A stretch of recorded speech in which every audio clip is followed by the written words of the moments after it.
Então vamos lá, vamos começar agora a falar de fato ato jurídico, tá? Galera que está estudando aí direito civil, né, Mariana? Direito civil é uma parte muito importante, a gente vai fazer essa matéria com muita atenção, tá? E eu vou descrever, inclusive a gente vai colocando aqui lado a lado quando a gente for constituindo o material, tá? Vamos lá, ato fato jurídico, como a gente pode descrever isso? A primeira coisa que está, inclusive está no material de vocês, material em PDF, é que tudo é fato, tá? Tudo é considerado fato. Mas ele só vai ser considerado fato jurídico a partir do momento que ele tiver relevância jurídica, que ele ofender um direito ou que ele fazer se tornar por si só a aquisição de um direito. Aí a gente está diante de um fato jurídico. Por si só, o simples fato em si, ele não constitui fato jurídico, a menos que ele cria direito, ele ofenda um direito, ele tem ameaça de lesão de um direito, aí a gente vai falar que é fato jurídico, tá? Então, o que eu tenho para dizer sobre fato? Inclusive, vou deixar escrito aqui, ó. Fato são acontecimentos do dia a dia, né? Fatos são acontecimento do dia a dia, mas só vai, olha só vai se tornar fato jurídico, se tiver alcance. Só vai se tornar fato jurídico se tiver alcance a alguma relevância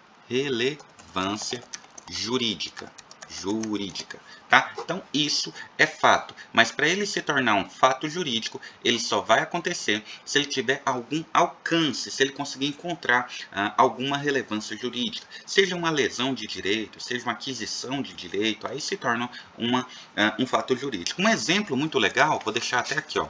Um exemplo seria uma criança jogando bola na rua. Uma criança jogando bola na rua não é um fato jurídico, é uma coisa comum do dia a dia, não ofende nenhum direito em si, tá? A rua, né, ela é considerada um bem de uso comum do povo, ou seja, qualquer pessoa ela pode entrar na rua e ficar na rua jogando bola, correndo, andando, ir, vir, ficar, permanecer, de acordo com os termos do artigo 5º da Constituição. Então a rua não é algo limitado, qualquer pessoa pode ir na rua, inclusive para manifestar uma ideia, uma opinião, exercer o pluralismo político, tá? A rua é de todos, é um bem de uso comum do povo, tá? O povo pode ir na rua, tá? Aí vamos pensar o seguinte, essa criança, ela tá lá jogando bola, tá? Ela tá jogando bola, e aí na hora que ela tá jogando bola ali, ela chuta a bola e a bola bate no carro de alguém e causa um prejuízo, um vidro que quebra, amassa o carro de alguém, tá? E agora, né? O que a gente tá olhando agora? Agora a gente está diante de um fato jurídico, tá? Essa ação da criança, tá? Ela causou um prejuízo, ela causou a lesão de um direito, né, de alguém. No caso, um bem de alguém foi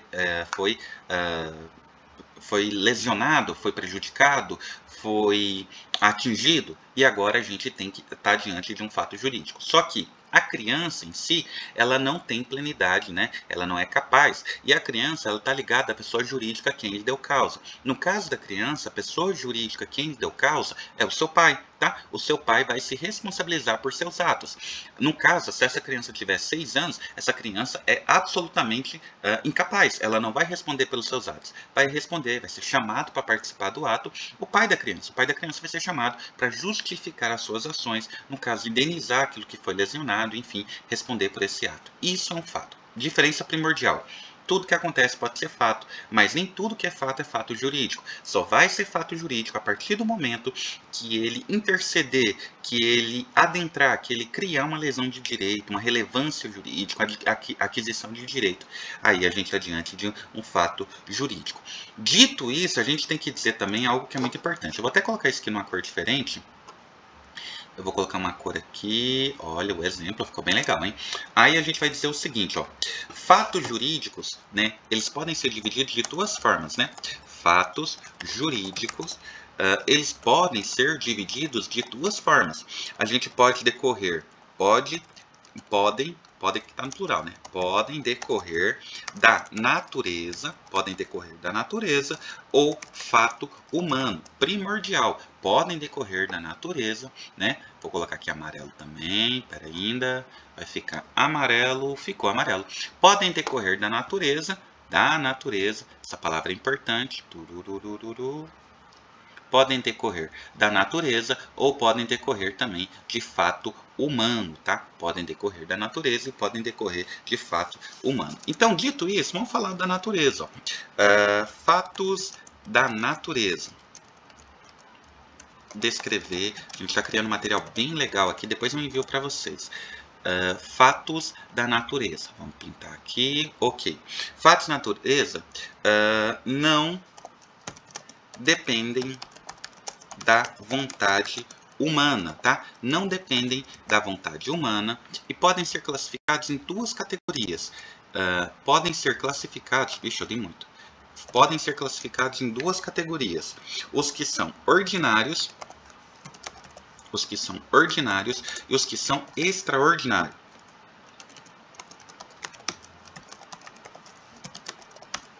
Então, são os que são ordinários e os que são extraordinários. Os ordinários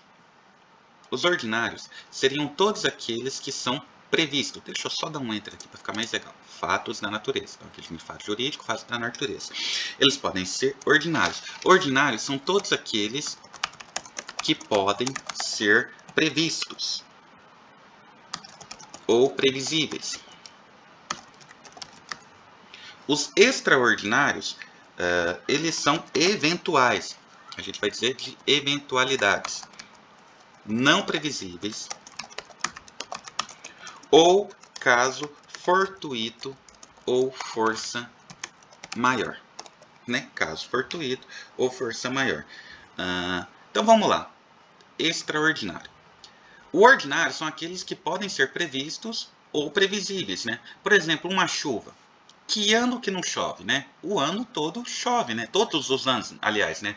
Reconsiderando o que eu falei. Todos os anos chovem, né? Chover é uma condição normal da nossa natureza, né? Na natureza do meio ambiente que a gente está falando, né? Tem um processo ali de evaporação da água, a água sobe, ela forma gases que ficam ali, a nuvem é um gás, né? Isso fica carregado, vai chegar um período que vai ter a precipitação e vai chover. Chover é normal, é algo esperado até, né? Existem até épocas do ano que chovem mais do que outras, né? Existe a época da estiagem, da seca, da estiagem, e depois tem a época da chuva, né? Então a chuva é algo previsível, né? Até eu lembro muito, meus pais falavam para mim algo que era muito interessante. Eles falavam, quando estava muito calor, ali na altura de setembro, eles falavam assim, até dia 20 de outubro vai chover. Quer dizer, é previsível, é esperado, né? E sem falar que a gente pode prever a chuva por meio da previsão meteorológica do tempo, meteorologia, deixa eu ver se eu falei certo, meteorologia, não é isso? A meteorologia, que são equipamentos, satélites, enfim, vários equipamentos que são utilizados para prever a chuva. Então é algo previsível, é algo esperado, e é um fato da natureza, tá? Mas a gente tem também os extraordinários, tá? Os extraordinários não são previsíveis, a gente não sabe muito bem quanto que vai acontecer, às vezes a gente nem sabe o que vai acontecer, mas tanto o caso fortuito ou de força maior, os dois são eles não podem ser evitados, tá? Então, tanto o caso fortuito quanto força maior, ele não podem ser evitados. Esse é a característica que une eles, tá? Tanto o caso fortuito e o de força maior, eles não podem ser evitados, tá? E quando a gente fala disso daqui, a gente entra numa seara bem legal de estudar, tá? A gente entra numa seara muito importante. Porque se eles não podem ser evitados, se eles não podem ser previstos, né? Não há como prever que isso vai acontecer, a gente, na maioria das vezes que a gente falar de caso fortuito e força maior, na maioria das vezes não, todas as vezes que a gente falar de caso fortuito e força maior, a gente não vai ter punição de agente, por exemplo. Né? Por exemplo, eu sou um policial militar. Eu sou um policial militar, estou dirigindo a viatura a 50 km por hora, estou respeitando a sinalização, o dia está claro, o sol está iluminando tudo, então não está escuro, estou numa boa velocidade, apertei no freio, né? Vou frear. Entrou uma criança na minha frente que está atravessando a faixa, pressionei o freio. Estou tentando parar o carro. Eu não quero causar uma lesão a um bem jurídico de outrem. Eu não quero causar uma lesão, eu não quero causar uma morte. Eu estou tentando evitar o fato dentro da lei. Eu estou o tempo todo dentro da lei. Aí eu apertei o freio, só que o carro não funcionou. Eu fui lá e causei a morte de uma criança que estava atravessando a faixa de pedestre. Após apurar... Desculpa. Após a apuração, chega-se à conclusão que o defeito mecânico do carro era um caso fortuito. Era algo que não podia ser previsto, era algo que não se esperava, né? De 1000 carros que se fabricam, um dá o defeito, né? E infelizmente eu estava no carro que iria dar o defeito. Nesse caso, não há punição do agente. Eu não tenho culpa do que aconteceu. Ao contrário, eu tentei evitar o fato. O tempo todo eu trabalhei para que o fato não acontecesse ou que fosse mitigado. Mas infelizmente, dadas as circunstâncias e o contexto, eu não consegui evitar. Então, nessa situação, não há de se falar de punição do agente, por exemplo. Olha quanto que essa matéria é importante. Não há de se falar de punição do agente porque ele não tinha culpa. Não tinha como ele prever esse fato, não tinha como ele evitar esse fato. E o fato ocorreu, infelizmente, tá? Então, todas as vezes que a gente vê uma situação dessa, em que a gente vê o caso fortuito e a força maior juntas, a gente não vai falar de punição do agente. Uma outra situação. A gente apreendeu um veículo. O veículo foi levado para o pátio lá da Polícia Militar, da PRF, não sei, foi levado para um galpão que seja. E aí, naquela noite, há uma chuva torrencial, uma chuva que não estava nem prevista, né? Um tornado, algo assim, que foi de uma hora para outra e ocorreu a chuva. Com a chuva, né, houve a queda do teto do galpão onde estava o carro. Com a queda do teto, causou a lesão do carro que estava ali apreendido. Aqui, a gente vai falar de punição do agente? Não tem nem como, né? O agente não tinha culpa de que o teto iria cair, não podia prever a chuva, não podia prever a queda do veículo, ele não colocou lá de propósito, né? Até onde foi se apurado, não colocou lá de propósito. Não há de se falar de punição do agente nessa situação. Não há punição. O cara, infelizmente, foi acometido por um caso extraordinário, um fato da natureza extraordinário que não foi previsto, tá? Que não tinha como ele saber que isso iria acontecer. Beleza? E aí eu tenho dois exemplos. Eu quero só descrever com mais clareza o caso fortuito. Caso fortuito. O caso fortuito a gente vai descrever como sendo, deixa eu só mudar a cor aqui, imprevisível. Visível. Sim, imprevisível. Um exemplo de caso imprevisível, que foi caso fortuito, foi a pandemia Covid, né? Galera, quem lá em 2017, 2018 poderia prever que um dia a gente teria uma pandemia Covid? Quem que poderia descrever? Quem que seria a pessoa assim mais, mais, não sei, a pessoa mais, um adivinho, sei lá, uma pessoa que adivinha, eu esqueci o nome, aquelas pessoas que fazem adivinhação, esqueci o nome. Não é numerólogo, tem um nome para isso. Quem é a pessoa que poderia prever a pandemia Covid? Ninguém sabia que existia um vírus que estava começando lá na China, né? Ninguém sabia que isso ia acontecer. Então é um fato imprevisível, um caso fortuito, há que se falar disso, tá? E quando a gente estiver falando de força maior, deixa eu descrever aqui, ó. Quando a gente estiver falando de força maior, então, ó, colocar uma corzinha vermelha aqui para ficar legal. Deixa eu meter a cor aqui. Quando a gente estiver falando de força maior, nessa situação, a gente vai dizer que ele até poderia ser previsível. Até poderia ser previsível. Mas não poderia ser evitada. Tá? Até poderia ser previsível, mas não poderia ser evitado. Um furacão, por exemplo, né? Um furacão poderia se enquadrar nisso perfeitamente. Então, ó, o caso fortuito e a força maior, na maioria das vezes que a gente vai para a doutrina, a gente vai encontrar eles como sinônimos, tá? Então, muitas das vezes, dependendo da legislação que você pegar, dependendo do nível de questão que você vai pegar, eles vão tratar o caso fortuito e a força maior como sinônimos, tá? Como sinônimos de algo que não poderia ser previsto ou, sendo previsto, não poderia ser evitado, tá? Em doutrina mais específica, nas matérias um pouquinho mais puxada, um pouquinho mais rebuscada por direito civil, eles vão pedir a diferença. E a diferença é que o caso fortuito, ele é imprevisível. A gente não pode prever, a gente não poderia saber que tal fato poderia acontecer. Já a força maior, a gente pode prever, a gente sabe que esse negócio pode acontecer, né? Ou sabe que esse negócio tem iminência de acontecer, mas a gente não tem meios para evitar. Wender, dá um exemplo aí, tá complicado de entender. Simples demais, muito simples. Vamos pensar no caso de um vulcão. Um vulcão, né, lá no Havaí, por exemplo, é o local na Terra onde mais tem vulcões ativos ao mesmo tempo. São centenas de vulcões lá, que eles estão o tempo todo ali. Se um vulcão começa a expelir larva, né, aquelas explosões, né, aquele derramamento de larva, a gente pode prever, né? A gente está vendo ali que ele está aquecendo, está saindo gases lá de dentro, né? A gente está vendo que aquilo ali está em iminência de acontecer. Hoje tem equipamentos que podem prever até mais ou menos o tempo que aquilo vai acontecer. Mas tem como a gente evitar? Tem alguma coisa que a gente possa fazer que tá para evitar isso? Não, aí a gente ainda não tem tecnologia para evitar esse tipo de coisa, tá? Outra coisa, um furacão, um tornado. A gente pode prever? Pode, a gente pode localizar quando está tendo a formação, quando está tendo o movimento de gás, a temperatura elevando, toda aquela coisa lá, a gente consegue até prever. Mas a gente vai evitar que um furacão atinja a costa? Não tem como, né? A gente não tem como fazer isso, né? Uma outra situação que vale muito a pena a gente falar, o meteoro, né? A gente tem lá corpos celestes que estão o tempo todo orbitando a Terra, né? Existem corpos, inclusive, que eles de tempos em tempos eles passam pela Terra, né? São movimentos cíclicos, né? Eles tempos em tempos passam muito próximo à Terra. Tem como a gente evitar que um meteoro venha, que esteja na direção da Terra, ele mudou a direção, está vindo em direção à Terra? Tem como a gente prever? Cara, até tem. Tem como eu evitar que esse negócio bata aqui? Cara, não. Dependendo do que for, né, dependendo do tamanho que ele for, a gente não vai conseguir fazer um desvio de rota desse corpo celeste, desse meteoro, né, desse meteorito, seja lá o que for que estiver vindo para cá, né? Então isso é o exemplo de caso fortuito e força maior, que são eventos extraordinários na natureza, que são chamados também de fatos na natureza. Levando isso para o Código Penal, e levando isso também para o caso de PAD, que é o procedimento administrativo disciplinar ou punição do servidor público quando em exercício da função, a gente vai dizer que nesse caso aqui, nessa situação, sempre que a gente cita esses fatos, a gente não vai falar de punição do agente, porque não pode ter punição de agente quando a gente está diante de um caso fortuito ou força maior que não foi causado pelo agente. O agente não tem culpa.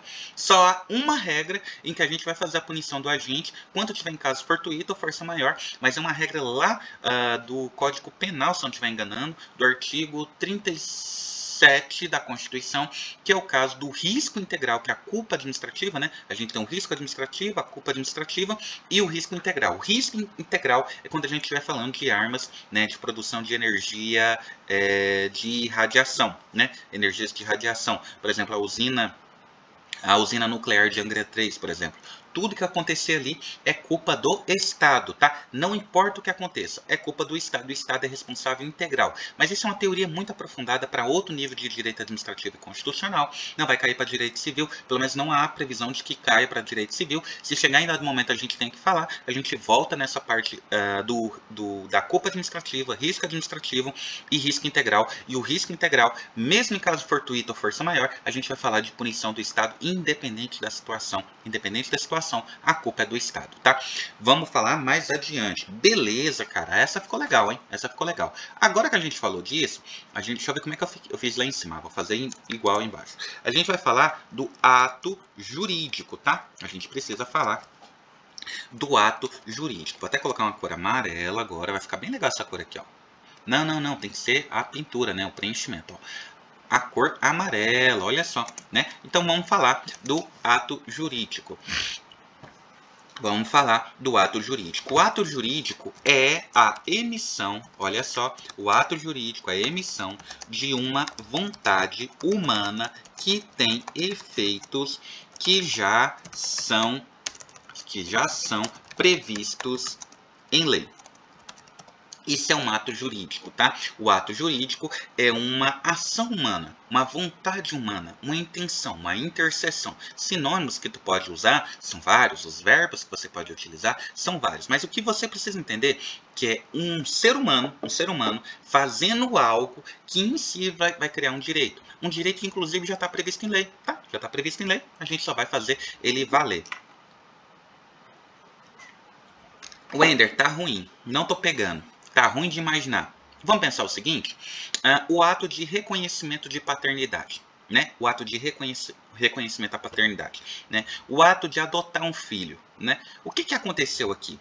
Houve uma vontade, né? Você reconhecer uma paternidade, há uma vontade dos envolvidos, no caso são dois, né? O papai e a mamãe. Ah, Wender, mas há os casos de terceiro, quando é a avós, quando é, sei lá, a tia. Sim, mas não é regra, isso é exceção. Quando a gente está falando de direito da criança, É exceção, não entra aqui. Vamos pegar a regra, tá? A regra é que é papai e mamãe. Na maioria das vezes, na nossa sociedade, a criança sempre está com a mãe, né? E muitas relações, elas começam, né, com a consumação da relação, por assim dizer, né? E nem sempre isso é seguido de um casamento, ou nem sempre isso está inserido dentro de uma estrutura marital, entre marido e esposa vivendo no mesmo ambiente, vivendo na mesma casa. Nem sempre é assim. A gente sabe que existe filhos fora do casamento, às vezes a pessoa foi para uma festa, teve uma relação ali, dali surgiu uma criança, né? Nem sempre é prevista essa relação, tá? Mas aí há de se falar do reconhecimento de paternidade, tá? E o reconhecimento da paternidade, né? O reconhecimento de que aquela criança é meu filho, né? Que é meu filho, que é fruto meu, ele dá automaticamente direito à criança, tá? Isso é importante, tá? Então, a partir do momento que você registra a criança, você coloca lá que ela é seu filho e que você é o pai dela, a partir daquele momento, imediatamente, automaticamente, essa criança tem direito ao direito a alimentos. Tá? Que é o direito a pagamento de pensão, se for necessário, se acaso essa família não estiver junta. E essa criança também tem direito ao lazer, à educação, à saúde, né? Acredite se quiser, a manifestação política, né? Dizer se gosta ou não gosta de determinada coisa. O direito de escolha deve ser ouvido pela criança, tá? Essa criança, ela é munida de direitos e ela ganha mais direitos ainda com o reconhecimento da paternidade. Wender, então quer dizer que antes do reconhecimento da paternidade, por exemplo, a gente não está falando que essa criança tem direitos. Tem, mas essa obrigação da gente pegar o pai da criança e obrigar, ele é constituído com o reconhecimento da paternidade. E se o pai se negar? Se o pai se negar, isso vai ser levado à justiça.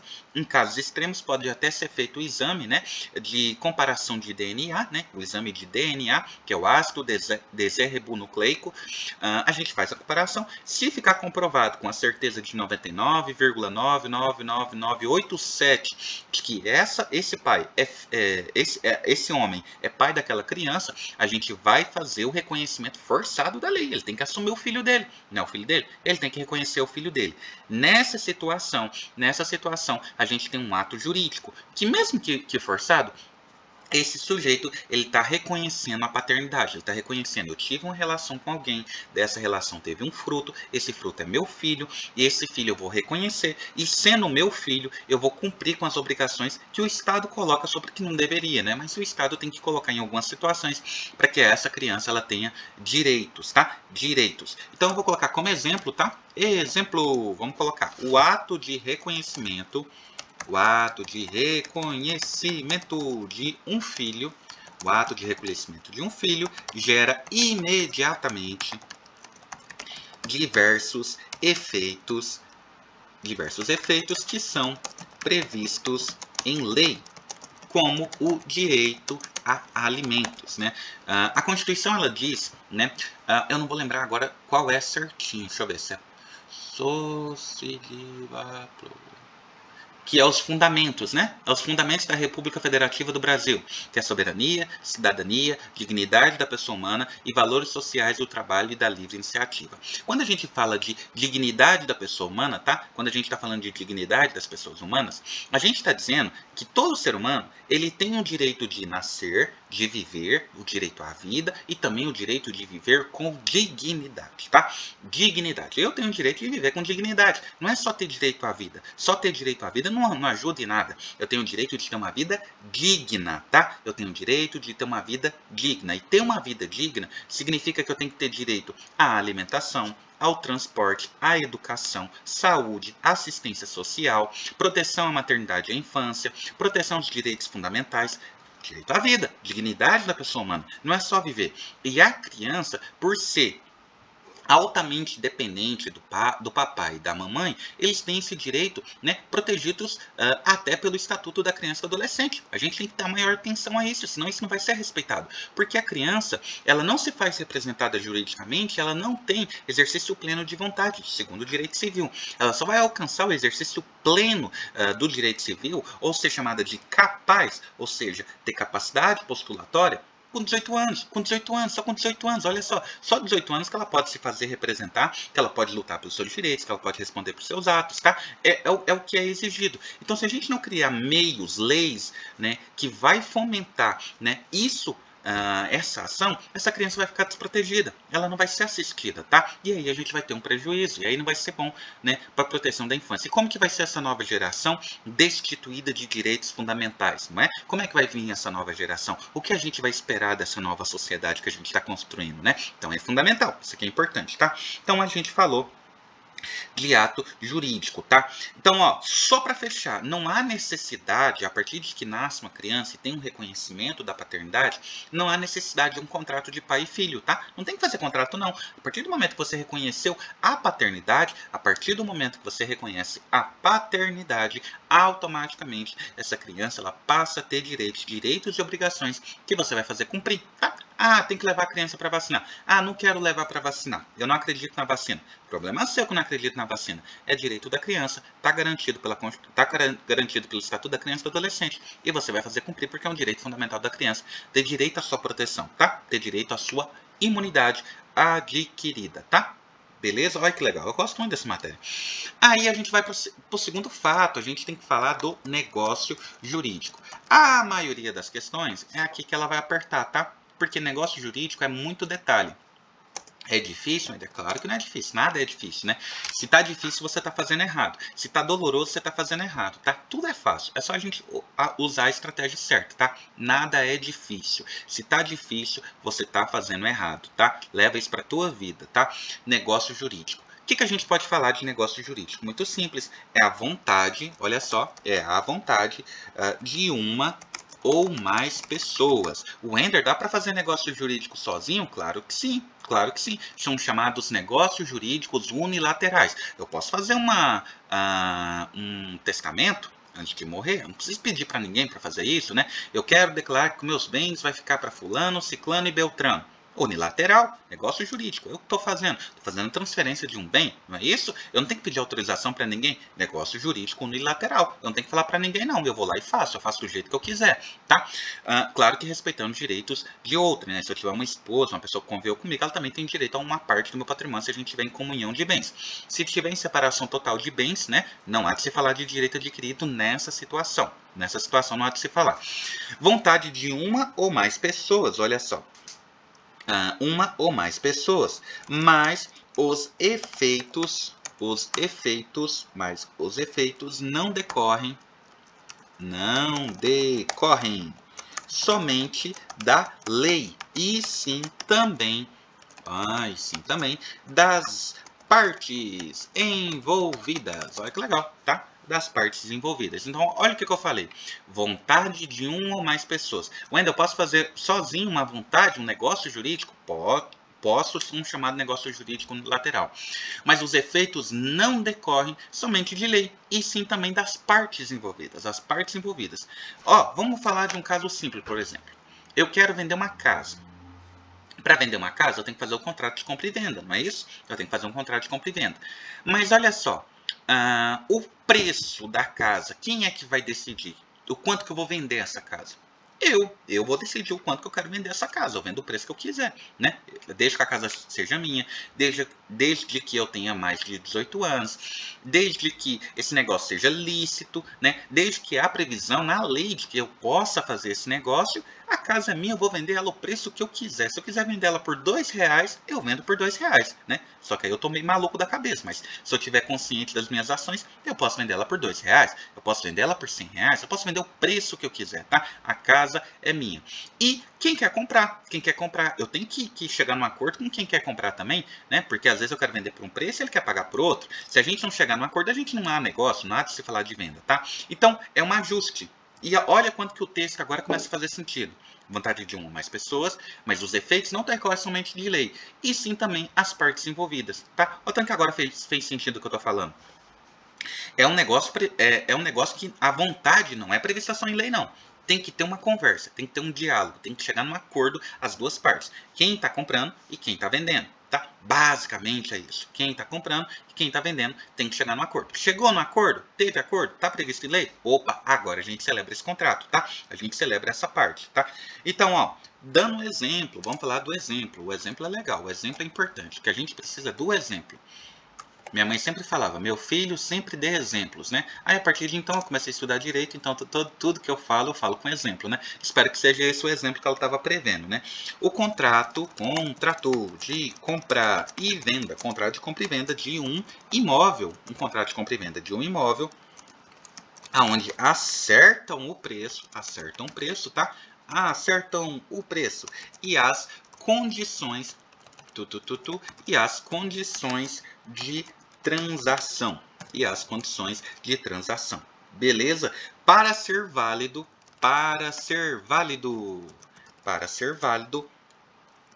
o negócio jurídico, escrevi certo? Negócio jurídico. O negócio jurídico precisa de um agente capaz. Vou colocar até uma exclamação, que isso aqui é importante. Ó. Para ser válido, o negócio jurídico, ele precisa do tal do agente capaz. Nossa senhora, Wender, isso parece importante. E é, viu? Isso é importante sim. Primeiro eu tenho que falar da teoria para entender a prática, tá? Vamos ter um negócio. A gente vai fazer um determinado ato ou a gente vai fazer um determinado negócio. A gente tem que falar do direito civil, a gente tem que falar dos tipos, né, de elementos, né, aonde que cada polo está localizado. Quando eu estou falando de particulares, a gente está falando que existe uma horizontalidade, tá? Horizontal, polos de direito horizontal. Quando a gente está falando da administração pública, a gente vai falar que há polos verticais, tá? A administração pública e o particular. Por quê? Porque existe um princípio do direito administrativo de supremacia do interesse público sobre o privado e a indisponibilidade de interesse público, tá? Então, a administração pública está aqui e o particular está aqui, tá? Verticalidade de direito, tá? Quando a gente vai falando de particulares, a gente vai dizer que eles são horizontais, tá? Eles estão lado a lado, horizontais. Quando a gente vai falando de empresas com trabalhadores, tá? Isso é um conceito bem mais aprofundado, a gente vai falar que eles estão em forma diagonal, tá? Empresa, trabalhador, eles estão em forma de direito diagonal. Top! Por que eu tô falando isso? Por um motivo muito simples, olha só. Eu, o Wender, que tem um CPF, que sou uma pessoa particular, eu me faço representar e eu faço exercer os meus direitos na forma da lei, né?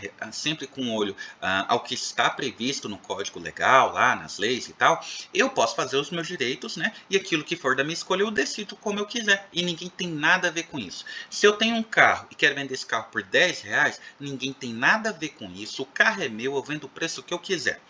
Se eu sou um servidor público, se eu sou um agente público, um agente político, seja qual for o meu vínculo com a administração pública, e eu estou representando a administração pública, não há isso não, tá? Aqui não há direito não. Aqui eu só vou fazer aquilo que atenda o interesse da administração pública, a finalidade do interesse da administração pública. Não há que se falar do interesse do Wender. O Wender, apesar de ser uma pessoa física, ele está imbuído numa função pública. E imbuído na função pública, eu só vou fazer aquilo que é interessante para a sociedade. A finalidade é o interesse da administração pública. A finalidade é a sociedade. Como que a sociedade ganha nisso? Se eu sou um servidor público, estou fazendo lá uma venda de um determinado produto ou comprando determinado produto que a gente faz por meio da licitação. Em alguns casos existe a inexigibilidade da licitação, mas eu estou lá na licitação, eu estou fazendo uma compra, eu não vou comprar o preço que eu quero. Eu não vou exercer esse direito do jeito que eu quiser. Eu tenho que dar satisfação sim, tá? E esse preço, ele tem que ser vantajoso para a administração pública. Se eu comprar alguma coisa que é mais caro do que o preço global que é praticado no mercado, eu estou dando prejuízo ao erário. Ué, cancela essa licitação e vai comprar na forma do mercado, que é mais vantajoso para a administração pública. Agora, quando eu estiver imbuído da administração pública, a gente vai dizer que isso daqui é interesse da administração pública. O Wender, na sua vida particular, ele compra do jeito que ele quiser, ele vende do jeito que ele quiser e ninguém tem nada a ver com isso, tá? Se eu quiser pegar R$1 milhão e pôr fogo, ninguém tem nada a ver com isso. Eu faço, é meu, eu faço o que eu quiser. Agora, se eu pegar R$1 milhão do contribuinte, né, lá da sociedade, da cidade, e pôr fogo, nossa senhora, né? Eu vou ser preso, eu vou ter que explicar muita coisa para a sociedade, né? Nesse caso aqui, eu estou causando prejuízo ao erário, tá? Estou causando prejuízo ao erário, eu estou ofendendo a lei de responsabilidade fiscal, estou ofendendo muita coisa aqui, né? E aí eu vou ter que responder por isso, tá? Não posso não. Agora o Ender, na sua vida particular, ele faz o que ele quiser quando a gente estiver falando nessa parte, tá? Então é isso.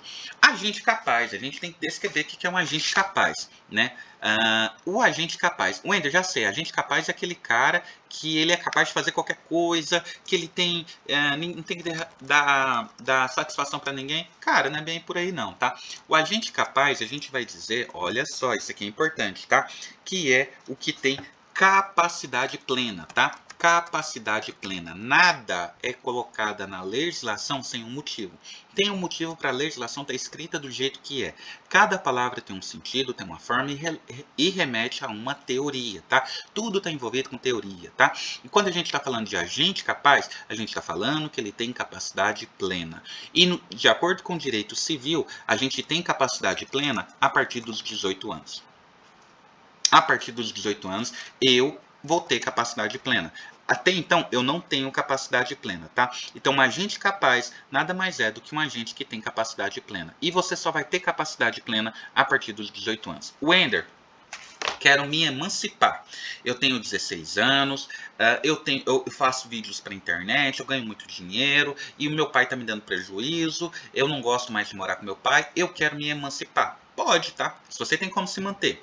Se você tem bons motivos para isso, você pode ser emancipado, tá? Wender, quero casar e quero me emancipar. Não quero mais dever mais nada pro meu pai. Pode também, tá? Seu pai vai te emancipar lá com 16 anos, você vai agora ser adulto, tá? Você já vai ser agente capaz, pode comprar, vender, fazer o que você quiser. Wender, terminei a faculdade. Eu tô com 16 anos, 16 para 17 anos. Sou muito inteligente, eu sou um prodígio. Entrei na faculdade com, sei lá, 16, então ele deve ter entrado. Entrei na faculdade com 12 anos, terminei a faculdade, já passei na OAB, já tô trabalhando como advogado com 16 anos, tá? Sou muito bom naquilo que eu faço, quero me emancipar. Posso? Claro que pode. Você já é um adulto formado, né? Apesar da pouca idade, você é uma pessoa muito desenvolvida. Nesse caso, pode sim, tá? Com 14 anos, pode, Wender? Com 13 anos, pode, Wender? De jeito nenhum. Com idade menor, não, tá? Com 16 anos, você ainda pode se emancipar. Então, só é considerado agente capaz quando você tem capacidade plena. E o Código Civil, ele diz para mim que a capacidade plena é a partir dos 18 anos. Então, a partir dos 18 anos, eu posso comprar e vender uma casa. Com 18 anos, eu posso comprar e vender um carro. Posso, eu tenho 18 anos, eu sou capaz, eu posso comprar e vender casa, tá? Então, basicamente é isso. E o que a gente tem para descrever é quando a gente fala do objeto. E o objeto, tá? Aquilo, cara, aquilo que eu estou tratando. Se a gente está falando da compra e venda de casa, o objeto é a casa. Se a gente está falando de compra e venda de veículo, o objeto é o veículo, tá? O objeto, o que é o objeto? O objeto desse negócio jurídico, deve ser lícito. Ele deve ser lícito, ele deve ser possível e determinado. Ou determinável, né? Ele deve ser, olha só, o objeto desse negócio jurídico, ele deve ser lícito, né? Ele tem que ser lícito. Deixa eu colocar uma cor bacana aqui, vermelho, né?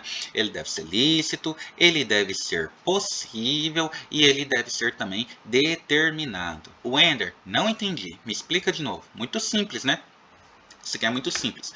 O objeto jurídico, ele deve estar dentro da lei. Se eu não tenho capacidade plena, se eu não sou um agente capaz pleno, eu não estou dentro da lei. Tá ilegal, não pode, né? Lícito, ele tem que ser algo que a sociedade, né, que as leis aceitam, né, que tenha comercialização. Por exemplo, como é que a gente vai fazer a comercialização de drogas, por exemplo? Não pode, não é lícito, né? Ele tem que ser possível. Wender, eu quero comprar um lote lá na Lua. Nossa senhora, né? Isso não é possível, né? Eu quero comprar um lote lá em Marte. Eu quero comprar um pedacinho de Marte lá para construir uma casa lá. Cara, isso não é possível, tá? Não, tá longe, né? Tá extra do direito, né? Não tá alcançado. E ele tem que ser determinado, né? Eu vou vender um animal. Eu quero comprar um animal. Que animal é esse? Como é que é esse animal? Né? Que tipo de animal que é? Dependendo do animal que você está comprando, não pode, tá? Tem as leis ambientais aí que não deixam você ter, por exemplo, um animal que está em extinção dentro da tua casa, né? Por quê? Porque ele tem que estar na natureza, é o local correto para ele, o habitat natural dele, né? Onde ele está fazendo ali o ciclo completo, né? Lá da ecologia, aquelas coisas lá, ele tem que estar lá no ciclo dele, né? Não pode não, tá? Né? Então é isso, ele tem que ser lícito, possível e determinado o objeto. Ele tem que ser lícito, possível e determinado, tá? Para ser válido, a forma desse negócio deve estar prescrita. Outra coisa que é importante, peraí que eu vou colocar aqui, ó. Outra coisa que é importante. Para ser válido, isso é importante, né? Deixa eu colocar até uma separação aqui que vai ficar legal.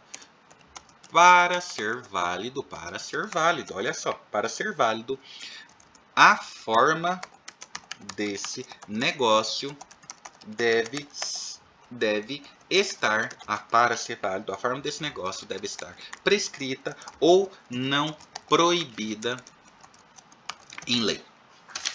Deve estar prescrita ou não proibida em lei, tá? Aí esse negócio está válido. Então tem que ter ali. Deixa eu colocar aqui, vou colocar verde para ficar legal. O negócio deve estar prescrita ou não proibida em lei para ser válido. Show demais, tá ficando muito legal esse material. Beleza, aí ó, eu tenho que dar exemplos, né? Eu tenho que dar exemplos de negócios jurídicos. Quando a gente fala de negócios jurídicos, é muita coisa, cara, é muita coisa que a gente pode falar de negócios jurídicos, né? Existe uma gama de coisas aí que a gente pode enquadrar como negócio jurídico. E às vezes a gente nem se dá a atenção de que isso é um negócio jurídico. Vou até colocar uma cor aqui, deixa eu colocar uma verde fica legal. Deixa eu ver aqui, verde ficou legal, né? Uma gama de negócios jurídicos. Ficou, peraí, deixa eu dar um enter aqui, vai ficar legal, peraí, olha só, ficou aqui, beleza. Uma gama de coisas que são negócio jurídico, né? Uma gama de coisas que são negócio jurídico. Muitas das vezes a gente faz negócio jurídico o tempo todo. E as pessoas, elas têm uma tendência, tá? Isso é uma tendência errônea de achar que negócio jurídico só pode ser negócio, né? Eles só podem ser feitos por empresas, tá? Então eu tenho uma empresa que compra, eu tenho uma empresa que vende, eu tenho um negócio jurídico. Eu tenho uma empresa que quer um serviço, eu tenho uma empresa que presta serviço, a gente tem um negócio jurídico. Mas a gente já falou disso, né? A gente falou inclusive que o negócio jurídico ele pode ser feito de forma unilateral, que é o meu testamento, né? Na hora que eu estiver lá quase indo embora, lá já para vestir o paletó de madeira lá, né? Quando eu já estiver indo lá para a terra do pé junto, eu vou escrever um papelzinho, né? Eu vou pegar um papel e vou dizer, ó, tudo que eu tenho eu vou deixar para creche, eu vou deixar para um asilo, eu vou deixar para uma instituição de caridade, eu vou deixar para uma biblioteca, sei lá o que eu vou ter, né, no fim da vida. Tudo que eu tenho eu vou deixar para isso. É um ato unilateral, é um negócio jurídico, tá? E nem sempre o negócio jurídico ele vai ser oneroso. Tá? Nem sempre ele vai ser oneroso, não. Às vezes o negócio jurídico, ele nem oneroso ele nem tá dando vantagem para ninguém, tá? E a gente faz ele o tempo todo, tá? A primeira coisa que eu tenho para fazer, para falar para vocês, é pegar um ônibus. Pegar um ônibus, olha só. O que eu tenho aqui quando eu tô pegando um ônibus? Na verdade, você tá fazendo um contrato de transporte. Quando você pega um ônibus, você está fazendo um contrato de transporte. Wender, mas eu nem conversei com o motorista. Eu nem conversei com o cobrador. Eu só fiz o sinal para o moço lá, ele parou, eu paguei, entrei, sentei e fui levado para o local. Ok, tudo certo. Ainda assim é um negócio aqui que aconteceu. Você pagou para o motorista, como isso é habitual, isso acontece até sem falar, né? Você não precisa nem conversar com a pessoa. Você só vai lá, paga e tal. Não precisa formalizar, que é um ato rotineiro, né? Mas é um contrato de transporte. A partir do momento que você pega aquele comprovante de pagamento, né? Você tem a prova que se acaso alguma coisa acontecer com você dentro do ônibus, você vai ser ressarcido, porque a sua segurança é algo que é implícito dentro do contrato de transporte, não é isso? Ele é implícito. Então, pegar um ônibus, uma coisa simples, ele enfatiza um contrato de transporte. Wender, tem mais alguma coisa? Tem sim. Chamaram um pintor para pintar uma parede. Wender, o que eu tenho aqui? Você tem um contrato de serviço, cara. A gente vai falar, não é nem contrato, é uma prestação de serviço. Eu escrevi errado, né? Prestação de serviços, né? Prestação de serviço. Quando eu terminei a faculdade em 2017. Quando terminei a faculdade em 2017. Comecei a fazer muito serviço de home care, né? Serviço de home care, eu fazia muito serviço de home care. Eu ia na casa da pessoa e atendia a pessoa, né? A pessoa precisava que passasse uma sonda. Eu ia lá na casa da pessoa e passava uma sonda. O que eu estava fazendo? Eu estava fazendo a prestação de um serviço, tá? Então uma coisa tão simples, né? Como passar uma sonda era uma prestação de serviço, tá? A gente estava falando de uma prestação de serviço. Beleza, Wender. Então, tem mais algum? Tem, cara, tem sim. Alugar um carro. Ou alugar uma casa. O que a gente tá diante aqui? A gente tá diante de uma locação, tá? A gente está diante de uma locação. Inclusive aqui tem contrato, né? Na maioria das vezes tem contrato. Existem algumas pessoas que não fazem contrato para locação de casa, tá? De apartamento, de kitnet, sei lá, qual é o tipo de imóvel que você vai locar. Mas há uma locação, há um contrato. Inclusive, né? É um contrato bem grande, né? Ó, não pode ter festa, não pode isso, não pode aquilo, não pode ter drogas, não pode ter animais, não pode ter criança, né? Às vezes não pode ter criança, dependendo do local que for, não pode ter animais, né? Animais de grande porte. Imagina, vai causar uma destruição ali, né? São os contratos de locação. Também é um exemplo de negócio jurídico, tá? Também é exemplo de negócio jurídico, tá? Mas a gente também tem um exemplo que é bem legal. Eu trouxe justamente de propósito. Emprestar um determinado livro para um amigo. Wender, o que eu tenho aqui? Eu tenho uma coisa chamada comodato. Tá? Eu tenho uma coisa chamada comodato. Eu vou te dar um bem jurídico. Eu vou colocar em sua posse um determinado bem jurídico. Mas o combinado é que você me devolva esse determinado bem jurídico da mesma forma que eu estou te entregando, tá? É o comodato. Você vai me devolver o mesmo bem jurídico da mesma forma que eu estou lhe entregando. Isso tem um mútuo, tá? Tem um mútuo. O que é um mútuo? É quando você pegou esse determinado bem jurídico, você não vai devolver o mesmo bem jurídico, mas você vai me devolver com um outro produto que seja, mas com a qualidade e com a forma com a qual foi entregue, tá? A qualidade, a forma, a quantidade na qual foi entregue você vai me devolver depois, né? Deixa eu pensar aqui, ó. Um botijão de gás. Eu vou emprestar um botijão de gás para alguém. Eu estou diante de um comodato. Mas se ele me entregar um outro, que seja um outro botijão de gás, mas na mesma quantidade, mesma marca, mesma qualidade, mesmo tudo, a gente tem um mútuo, tá? Um mútuo. Então, ó, o simples ato de emprestar um livro é um negócio jurídico. Wender, mas eu não estou ganhando nada com isso. Ok, mas é um bem seu que está indo para a posse de alguém. E você vai querer esse bem de volta, não é? A gente vai querer esse bem de volta. A gente emprestou, mas a gente quer esse bem de volta. E ele tem que ser entregue na forma com que ele foi. Ele tem que voltar à forma com que ele foi. Isto é. Então, ó, só para deixar descrito, para a lei, não pode ficar assim mesmo, para a lei, negócio jurídico do tipo... não, tá certo, eu esqueci de falar um. Para a lei, o conceito, para a lei, o conceito de negócio jurídico é muito mais amplo. Para a lei, o conceito de negócio jurídico é muito mais amplo, tá? O último exemplo que eu queria dar, e eu acho que esse vai ser muito legal, um exemplo muito bacana que a gente tem que dar, é o casamento. Casamento. Esse é legal, tá? Esse é um exemplo legal. Porque o que é um casamento? Casamento civil, tá? Casamento civil. O que é o casamento civil? Cara, o casamento civil é um negócio jurídico, né? Porque para pensar, você está dizendo para a sociedade, né? No caso, você está dizendo para a sociedade, para Deus, né? Olha o que é um casamento, né? Você está falando, ó, tá falando para todo mundo, ó, eu tô casado, viu? Tô com a pessoa aqui, ó, tô vivendo com o ser humano aqui, ó. Ó Deus, ó, na sua vontade eu tô vivendo com alguém. Ó sociedade, ó tabelário lá, cartorário lá, ó juiz, olha todo mundo aqui, ó sociedade inteira, ó. Tô com uma pessoa, tô casado, tô vivendo com um ser humano aqui, ó. Essa pessoa, ela vai ter direitos, tá? Ela vai ter direitos sobre o meu patrimônio, vai ter direito sobre a minha vida, né? Ela vai falar muitas vezes em meu nome, quando eu pedir para ela vai me representar em dados momentos, tá? A gente pode ter filhos, tá? A gente pode constituir aqui uma família, né? Uma família, a gente pode constituir aqui patrimônio, né?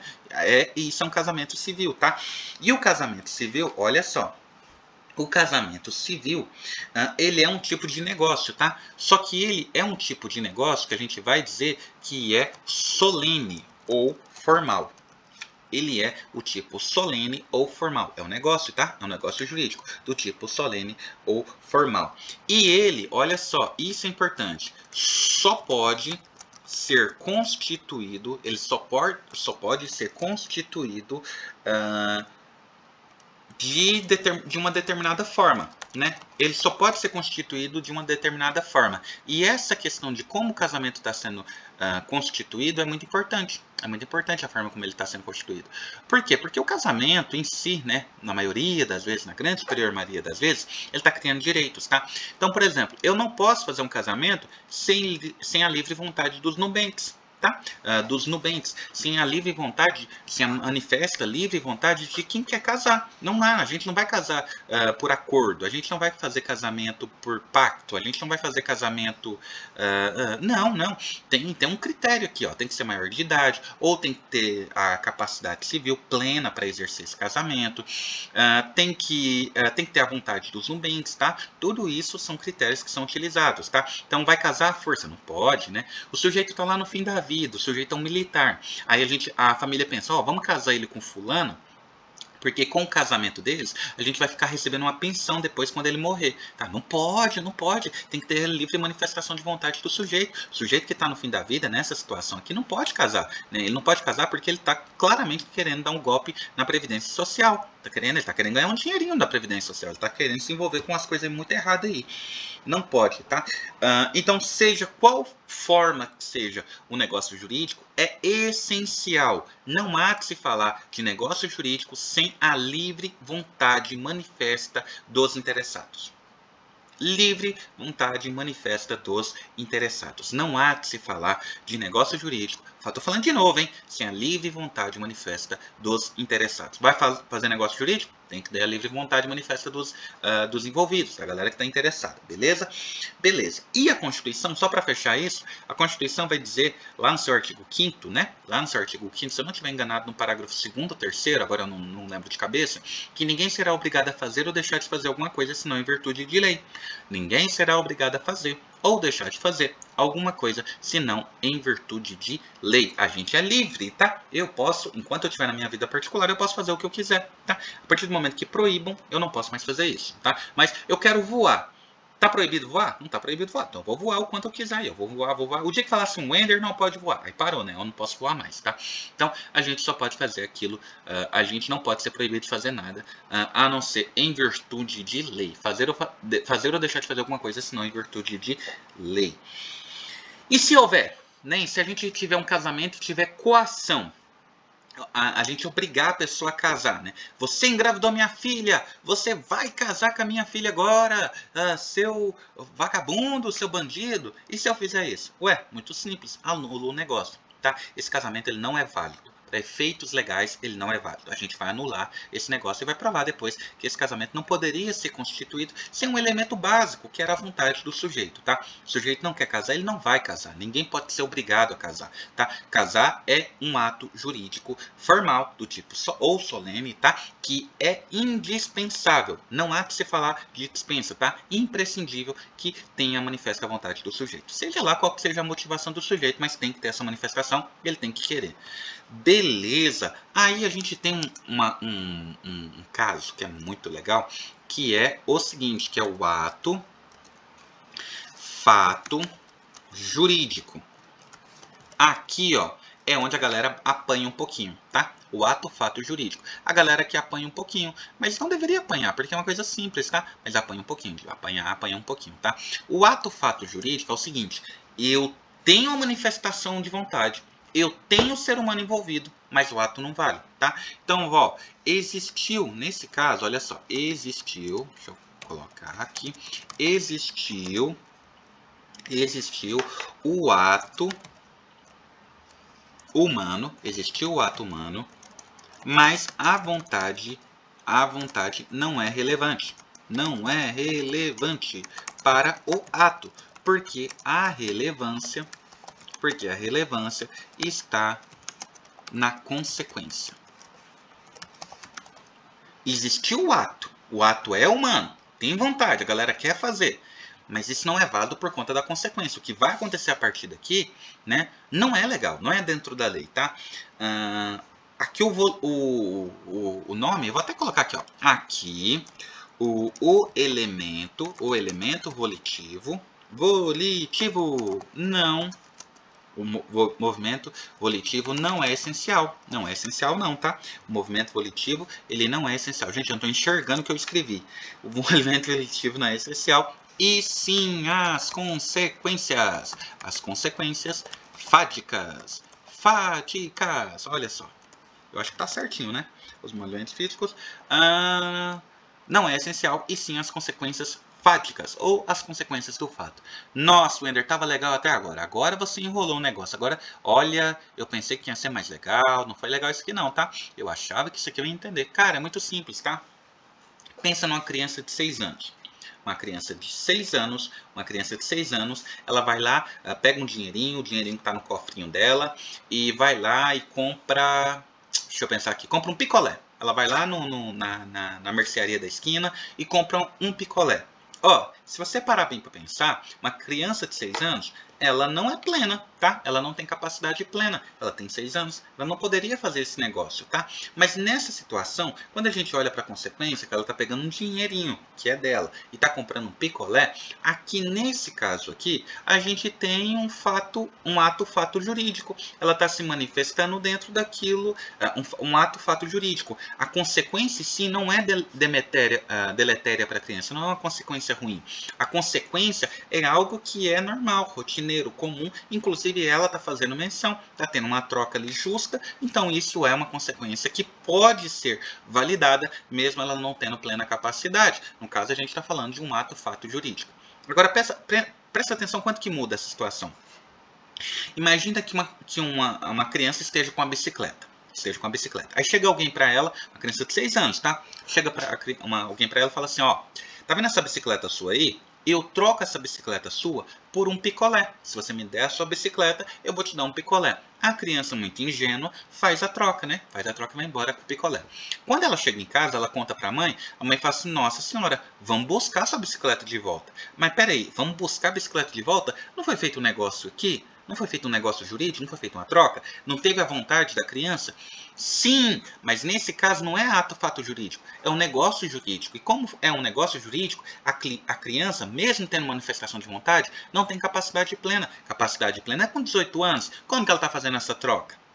Como é que ela está fazendo essa troca? Né? O sujeito ele usou de má vontade, ele usou de má fé. Né? Ele está tentando tirar um benefício da criança, dar um prejuízo para a criança. Nesse caso aqui, a gente está falando de de negócio jurídico, por conta da capacidade, da incapacidade plena, o negócio está anulado e há de se voltar com os atos. Tá? Nessa situação aqui, fica bem escancarado que houve uma tentativa de obter vantagem. Tá? Houve uma tentativa de obter vantagem. Nesse caso, o negócio não pode ser efetivado. Ele não vai ser legal não, tá? Nesse caso, a gente vai ter a anulação do negócio. Olha só, que legal, né?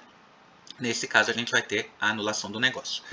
Galera, é o seguinte, Mariana, eu espero que você tenha gostado, tá? Ainda hoje a gente vai preparar mais material para ti, tá? Eu quero preparar um material. É claro que a gente não abordou tudo não abordou mais material. Aborda! O material tá bem legal, tá? Lê o material várias vezes. Foi feito com muito carinho, tá? Com muita atenção, dentro daquilo que a gente estava prevendo para o nosso edital. Eu espero que isso daqui seja o começo de uma caminhada sua. A gente vai continuar avançando. Eu espero que você tenha dúvidas. Pode perguntar que a gente vai estar à disposição, certo?